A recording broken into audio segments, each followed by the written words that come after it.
Hi everyone, welcome to yet another fun-filling lesson, an informative one, I must say. Simply today we are going to be covering your essay writing skills, mostly in your business studies examination. Now, like I said before, and I always say this before I start with my lessons, this is a personalized lesson tailored to that specific student, but in so many ways than one. I also try and make it as general as possible. I don't know if that was the right word to use, but make it easier for whoever's going to be watching to understand. But like I always say, this is a disclaimer. I'm not a professional teacher, rather. Whatever I'll be covering in all my lessons, like I always say, is based on my own personal experience. Might not be applicable to you, but I try by all means to make it as educational as possible. So without wasting any much of your time, let's get straight into it. Now, the aims of this lesson: it's very important to know the requirements of writing a business studies essay to the best of your ability as the student. The second aim is generally to understand and implement the following steps in writing the essay chosen by you in a business studies test or examination. Now, the first one is to analyze or read the question. Very important, because I believe you would not be able to answer any question without having to read the question and then analyze the question. The second part is to know the terms used in the essay. Particularly in this subject, there are a lot of terms that you must get yourself accustomed to, or get used to how these terms are used, when they are used, and what do they mean. And lastly is to write the essay in a structured way. It's also very important, because it is like narrating a story. You don't start with the peak of the story. You start in the introduction, and then you work your way in the story, and then you conclude the story. This is basically telling a story, but in a structured way. This is how I define writing an essay. You are telling a story, but in a structured way. So your essay must have a structured way of being written. Your introduction, your headings and your subheadings, and your conclusion as well. Now, it's also important to know that you need to have the knowledge of the particular topic before you can write about it. Very important as well. I mean, you cannot choose a topic in the exam whereas you do not have the knowledge about it. So it's important. I don't know how your examinations are structured, but if you are given, say, 5 essays and you have to choose 2 of the 5, obviously out of all those 5 essays, there are 2 minimum essays, or topics rather, that you have the knowledge about.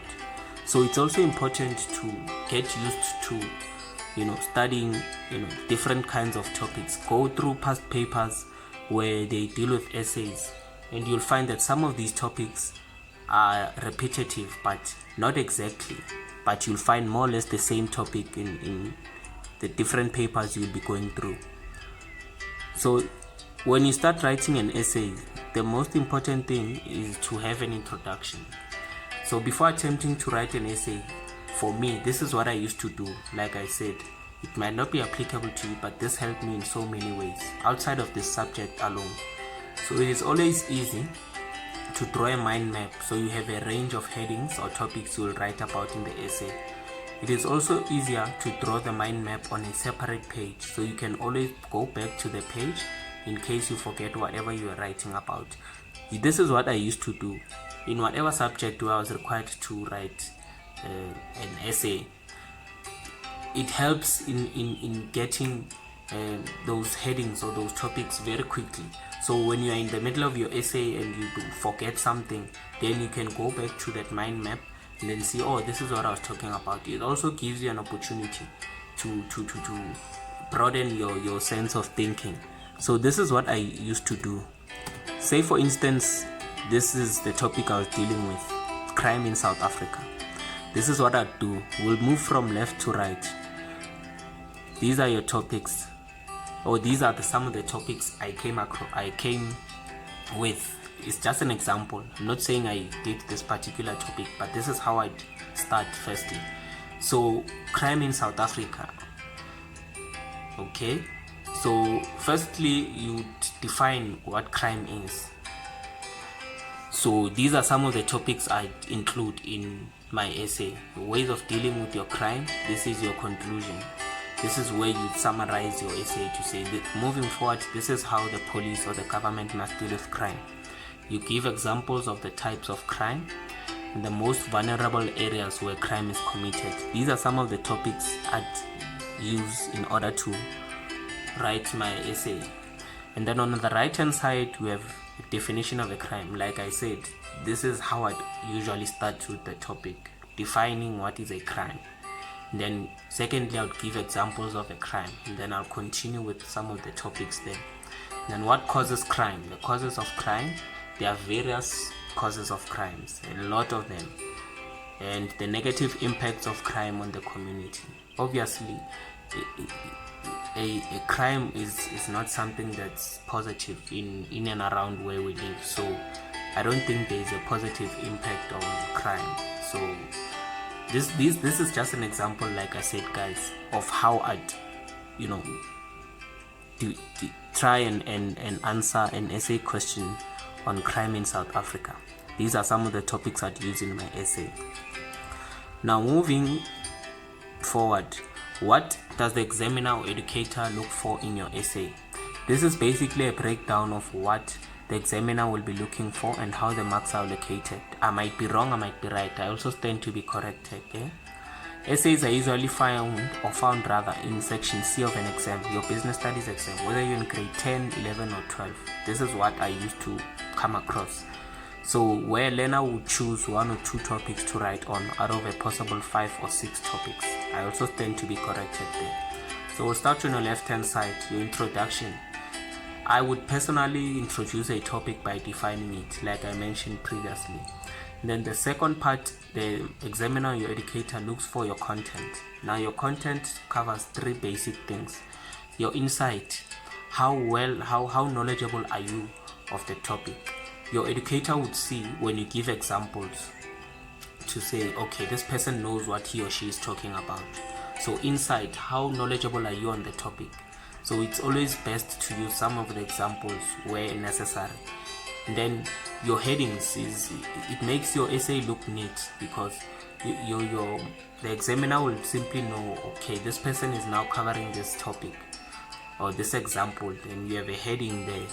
And lastly, your subheadings. These are your subheadings. They don't have a definition.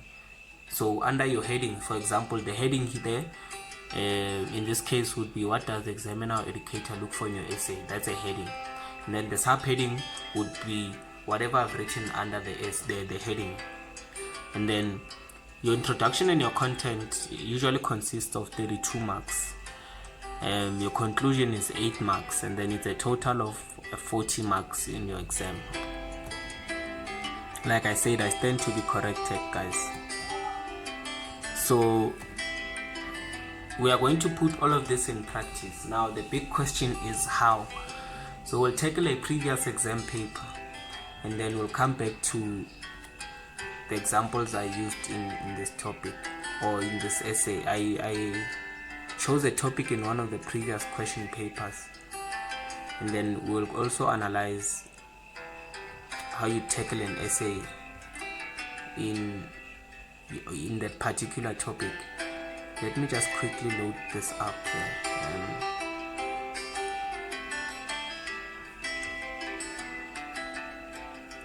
Just a few moments, guys.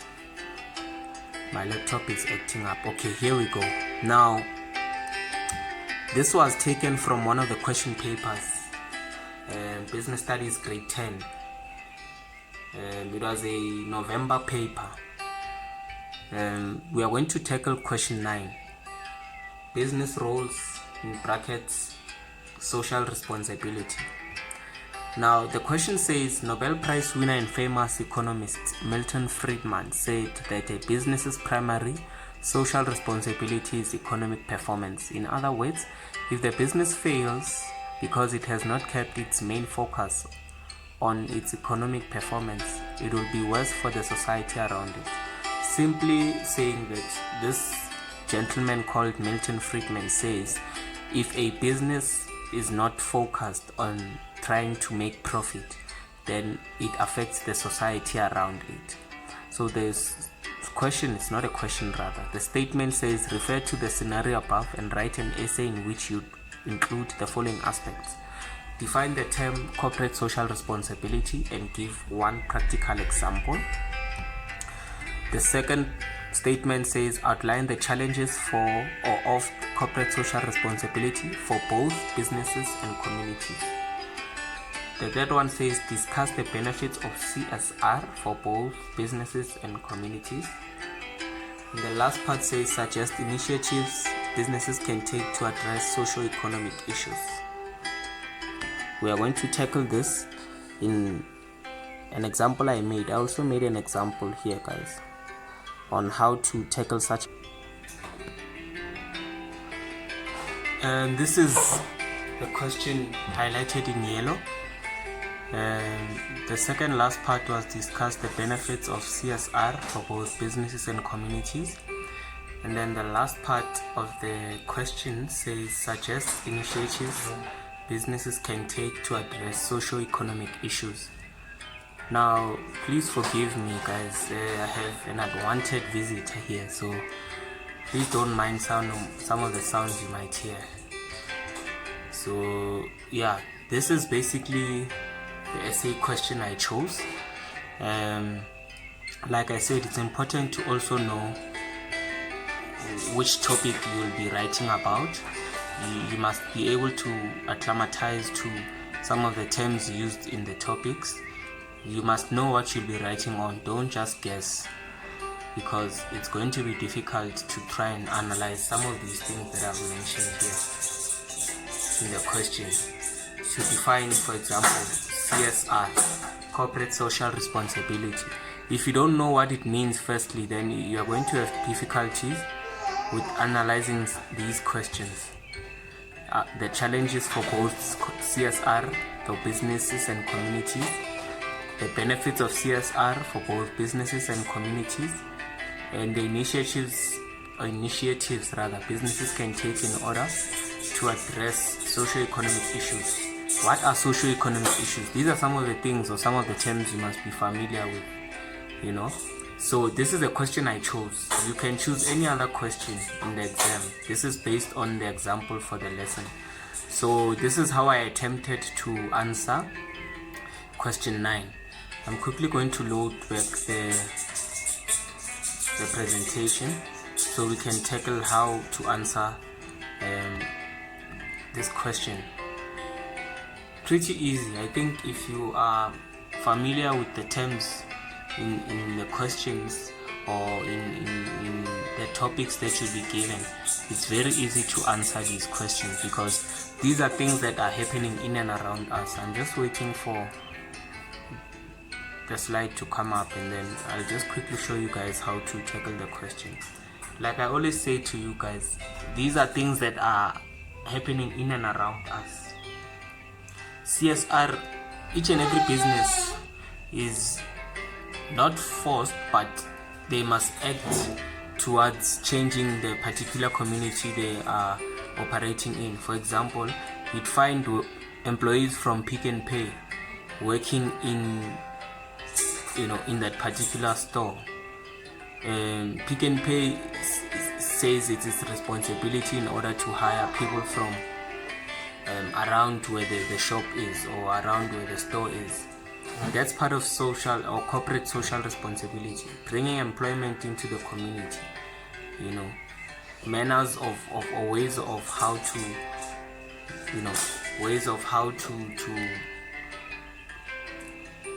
to assist the community. These are some of the businesses that always try and help in and around where they operate. So I'm just waiting for this to load up, guys. My laptop is acting up. Okay, there we go. Now I'm going to try and tackle this essay now. So firstly, the question, remember, said define corporate social responsibility and give a practical example. Now, how define CSR? You see, there is the heading. These are some of the things you should look out for, or you should include. This heading, simply writing this heading and underlining it gives you marks. Writing introduction, underlining it's a subheading. You also get marks based on that. So firstly, when you define corporate social responsibility, it's the act of a business taking steps in order to improve the quality of life for employees and their families and the local community at large. For example, ShopRite giving out food parcels and school bursaries every month to community members. Similar to what I said with Pick n Pay, they try and hire people from the local area. It's part of the corporate social responsibility. So the difference between CSR and CSI. Now, what is CSR? CSR is corporate social responsibility, the term I just gave, or I just explained in the previous slide. Now here is another term, CSI. What is that? That is corporate social investment. More or less the same thing, but different in one way or another. And I'll try and show you now what is the difference between the two. So CSR, corporate social responsibility, encourages businesses to have a sense of taking responsibility for how they affect customers, employees, shareholders, communities, and the environment. So CSR basically gives the business the sense of responsibility to say we are responsible for taking care of our employees, taking care of the environment that we work in. It's a responsibility the business must always have in mind. It's more or less taking, accountability for taking care of their employees, taking care of their customers. That is basically what CSR. And then CSI, corporate social investment, is the money that business spend from their profit to the community in order to improve the standard of living. Like I said, contributions can be made in different forms. It's either money or time. So whatever profits, for example, ShopRite makes, these profits are then, a portion of the profits rather, are taken and they are used in that particular community. So this is where you'd see ShopRite donating an amount of 5 million, maybe, just an example, 5 million to the local crèche or local preschool or building schools. These are some of the activities done by the businesses in order to show that they are not just there to make money, but they are there to also help the community. So that's the difference. CSR gives the business the responsibility generally to say we are responsible for taking care of our customers, taking care of the environment. And then CSI is that money that is made from the business. It is a portion of it rather is used or spent on improving the community. This visitor of mine is busy. I'm very sorry. Hey, Papa. Hey.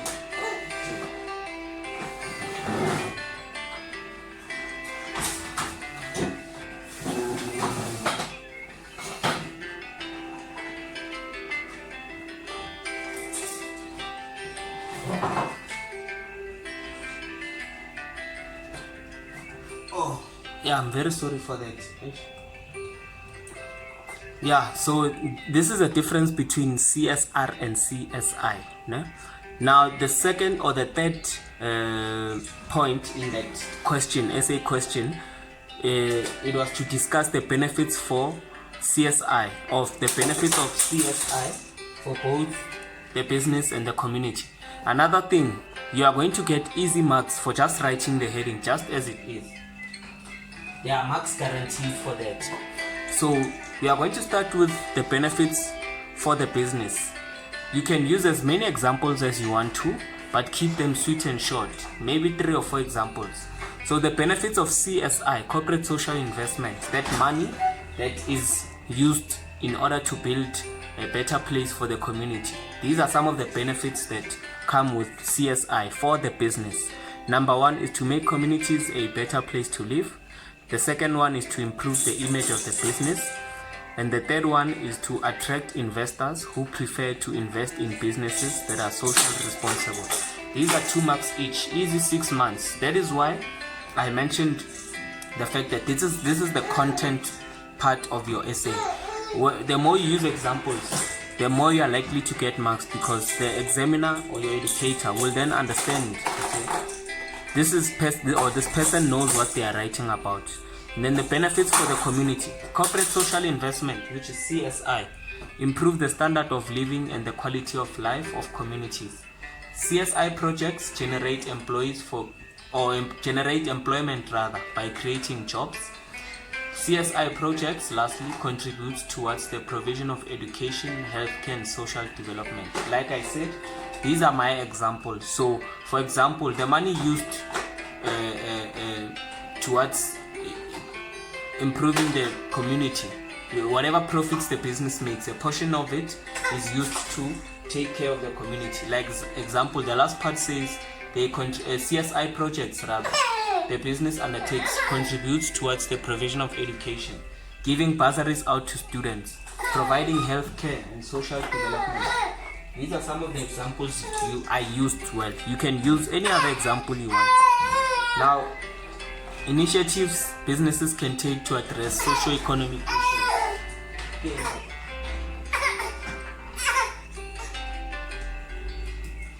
This is 10 marks.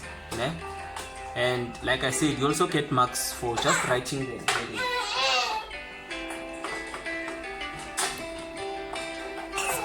This is a side note I made.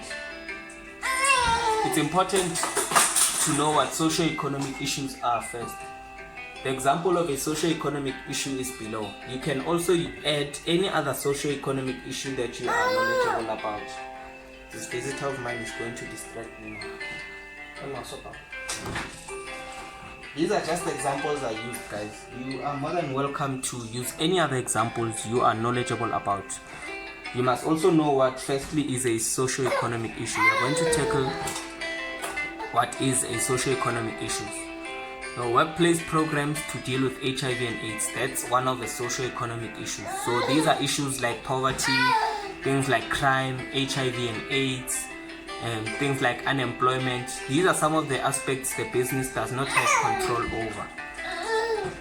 So these are some of the programs the businesses can take, or the initiatives rather, the businesses can take to address these issues. Number one, workplace programs to deal with HIV and AIDS. The second one is encourage health treatment for TB and STIs. The third one is counseling, wellness programs, and other forms of social support for infected employees. And then the last one is provide HIV and AIDS education and training, and include workshops by external consultants. These are my examples, guys. You are more than welcome to add any other example you have. These are just some of the initiatives businesses can take to address these socio-economic issues. Like I said, guys, it's a personal a lesson. This is based on my personal experience. And in conclusion, it's also important that employees may not discriminate people who live against HIV and AIDS. Business enterprises should therefore devise policies and strategies for dealing with HIV and AIDS. This is simply to say businesses must also have something in writing that they can show employees to say, this is how we want you guys not to discriminate against people who are positive or people who are disabled. There must be laws written by the business in order to tackle these issues. It's not fair for a business to then say they make profit but at the expense of their employees or at the expense of other stakeholders in the business. So it's important that employers always make time to find ways of trying to educate their employees with regards to treating people fairly in the workplace. So before I leave you guys, I just wanted to give you a note. These are mainly written in point or bullet form. Whatever, like the example on top, it's written in point form. So it's always important to write in clear and full sentences. Narrate your essay like you are telling a story. because this is your opportunity to be very creative and use your thinking and writing skills to the best of your abilities. Use your adjectives, verbs, nouns, and humor where it is necessary. It is important to always write your essay like you are narrating a story. It also gives you marks in terms of your creativity. The educator is always there to see that, this person is this person is creative. So even though some of your points or some of whatever topics you have written about inside your essay might not make sense there to the educator, but if you use examples, it's easier to understand. So this person is referring to this. So that is all for today's lesson, guys. I hope you have found something to think about, something you have something you have taught yourself. May you enjoy the rest of your day and your week, and till next time. This visitor of mine is a distraction. Thank you, guys.